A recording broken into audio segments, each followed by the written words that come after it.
Happy Sunday, ladies and gents. This is the watch list for the week of October 5th, 2025. Hope everybody's week has been going fantastic. Before I forget, like last time, I'll tell you guys in the beginning of the video this time. Next Sunday is going to be the next Trader Circle. So the next free group coaching sessions that I host.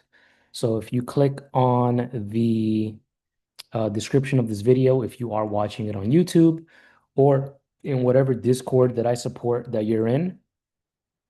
The same watch list will have the link that you can use to sign up for free. It'll be next Sunday at 8 p.m. Eastern Time. Come ask me literally whatever you want, and I'll help you out in your trading. Cool. All right, let's get started. So, quick recap from last week where I mentioned the Starbucks setup. I'm still in the longs. I got in when I mentioned it to you guys 2 weeks ago. So last week, that failed two up bar spooked me a little bit, but because it didn't reverse, I stayed in the trade. Thankfully, we had a nice spike up um, on Friday. Yeah, no. On Thursday, we had a nice spike up. I'm not even sure what it was. I didn't really see any news that came up regarding it. Let's go back to the weekly. So some targets, as a reminder, you can use this body right here as the first target, second target, third target, fourth target, fifth target, so on and so forth. I still got a decent amount of time, so we'll see if this week we can get that 88 level hit. All right, let's go on to this week's list. Let's bring up my watch list real quick. All right, so we got Palantir. We had a nice 3-bar reversal on the weekly time frame. For this specific swing, let me bring up my fib tool here just to make it exact. So if we trigger a 3-2 down this week coming up, my stop loss will be half of this 3-bar. First target is going to be this wick right here, then this body. Well, let me just mark it off so we can just see it visually. So strat target, this body, could use this body, and then this wick. And then, the previous candle lows and bodies, what if it even goes further than that. But this is pretty much going to be the trade for me. The stop loss, depending on your position sizing in your account, just be mindful that the stop loss is $8.62. So make sure to have enough time on your contracts. If it's too expensive, just really skip it. There's going to be more setups in the future. Let's check out some strike prices. Since this is a weekly setup, let me go bring this up. We want to get at least 30 days or more because we want the trade to pan out and have enough time to pan out as well. Let's go to the options chain. All right, we are on October 5th. That would be the third one. Oh, whoops. Let me go back here. So that'll be 161, 160-ish, give or take, for the first target. Let's go long put. Can I only put the calls? I guess not. I was looking at the put side. Yeah, so the 160s might be a little too expensive for some people. We can probably do, well, I am gonna do anyway. Let's see.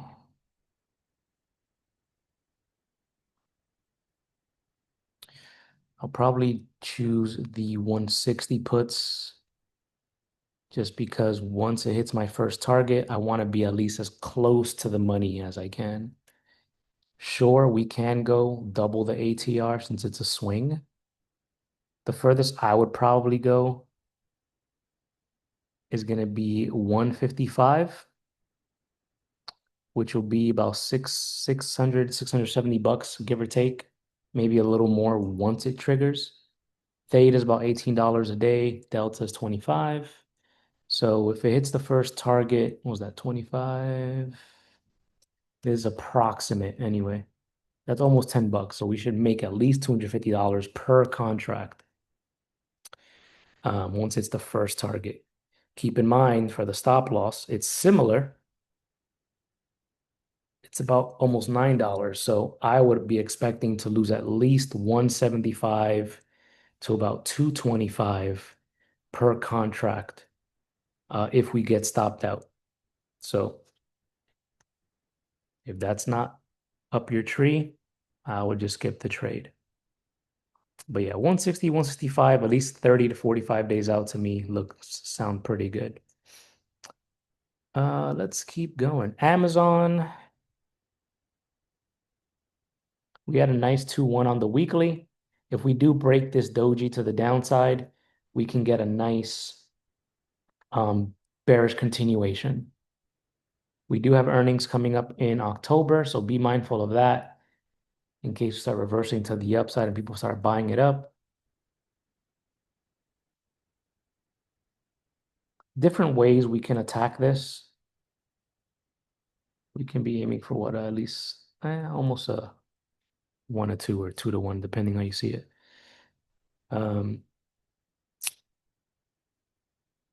We can probably trim this down a bit because realistically, if it does trigger to the downside and come up more than 50% of this bar, we are more than likely going to be turning into a 3 bar to the upside. So I would probably have my stop loss a little above 50% of whatever this is. So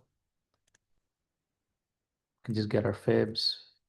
Yeah, do like the 70 fib, keep it there instead of 50%. A tighter stop loss obviously will be 50%, but give it a little more room since it's a weekly setup. First target would pretty much be clearing this week's low right here.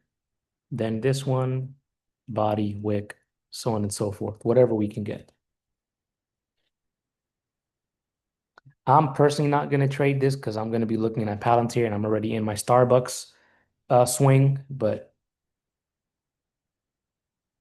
for options, let's see, our first target be 211. About $5 away, not too bad.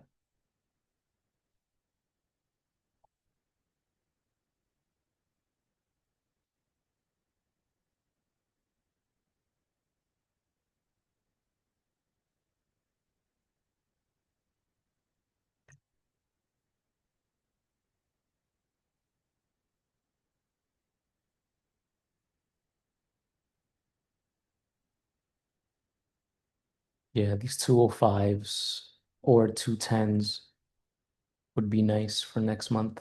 I'll be looking at these.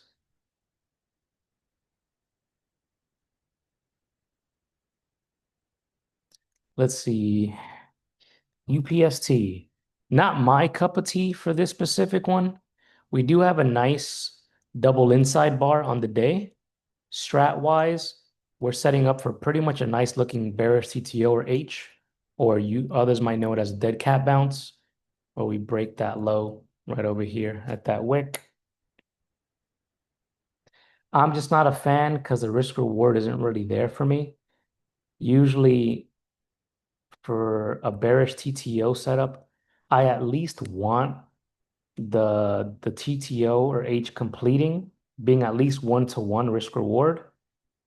Sure, you can tighten up your stop loss if you want, but for these setups, I'm usually using like even like this high all the way up here to give it some room.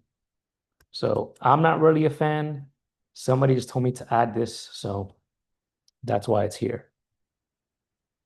If it does break to the upside, so if it breaks to the downside, we can really be aiming for this wick to break. If it breaks to the upside, aim for this body as a first target. At least that's what I would do. Let's see what else. We probably get some fib levels here for additional targets. Yeah, so once we hit that body, if we continue heading up, we have this fib level and this one, then this body wick for some targets. But yeah, just things to keep in mind. Microsoft is the last one on the list. Inside bar on the daily, nice 3-1 setup. 12 hours similar. Weekly reversed bullish, or yeah, reversed bullish to the upside from last week. Have some inside bar action here. I'm just not a fan when I see like a 3 bar with a big wick on either side and then an inside bar doji, but still a strat setup nonetheless.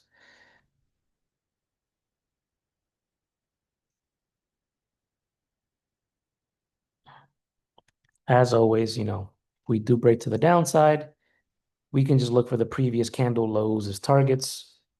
Breaking up to the upside, personally, this is a little too close for the first target, so I'll probably skip it. We, if I were to take this, I'll probably use this high as my first target, then this high, and whatever other targets you guys may have. Cool. Let's look at some news. A pretty chill week for the most part. So Monday, Tuesday, basically nothing is going on, just red yellow folders. We do have some Fed speakers, but they don't really have um like any, they don't really move the market. So I wouldn't really pay too much attention to that. Let's see. On Wednesday, we have FOMC minutes. I don't expect anything. For those who don't know, and I've seen this in the chat, people are like, oh my God, we have FOMC on Wednesday. Remember that FOMC minutes is what we already know. That's just like the transcript or, the details regarding the meeting. So it's already things that we know. So don't expect a really crazy reaction how the actual FOMC event happens. For those who trade oil, keep in mind crude oil inventories, 10:30 a.m. as always. We have the 10-year bond auction. That can definitely move the market, even though it's yellow folder. So just keep that in mind. I don't trade after 12 noon. It's very rare that I do. So for those who do trade after in the afternoon, just keep that in mind for 10-year. That comes out at 1 p.m. Eastern time. Thursday is what you guys want to be mindful of. We have Powell speaking pre-market at 8:30 in the morning. So keep that in mind for those who do trade pre-market. Powell's going to be talking. Hopefully, he's done by the time the market opens. So for us who trade the New York session, we can have a somewhat relaxed time anyway. Other than this, Friday, usual red folder day, inflation, consumer sentiment data coming out, employment change data. So we have this is tentative still with the government shenanigans. But usually it will come out at 8:30 in the morning. So just keep in mind for this at 10 a.m. if you do trade during this time. Other than that, pretty chill week. Keep in mind, Trump loves to come out of nowhere with his meetings. So always refresh this the day of. You can also go to roll call. For those who are in my group in the economic calendar section, I have this link for those watching the recording. This is the website rollcall.com/fact-based Trump topic calendar. Always refresh this. It'll let you know if he is going to say something or not. I'm actually surprised that they have the schedule tomorrow since they usually don't have anything for the following day. But always refresh this in the morning so you can know if he's going to be saying something or not, because you know how he likes to talk a lot and mess up things for us. Other than that, pretty much all I have. If this was helpful in any way, share it with your friends, like it, subscribe, all that good stuff. I always appreciate every comment and every message that you guys send me, every like and all that, and all the subscriptions or all the subscribers rather. Other than that, thank you guys. As always, any questions, let me know in the comments below. The link for the group coaching session is going to be in the description of this video as well. So I will see you guys throughout the week and next Sunday, 8 p.m. Eastern. Come with your questions, please. I love doing this stuff for you guys. Enjoy your Sunday, and I will see you guys later.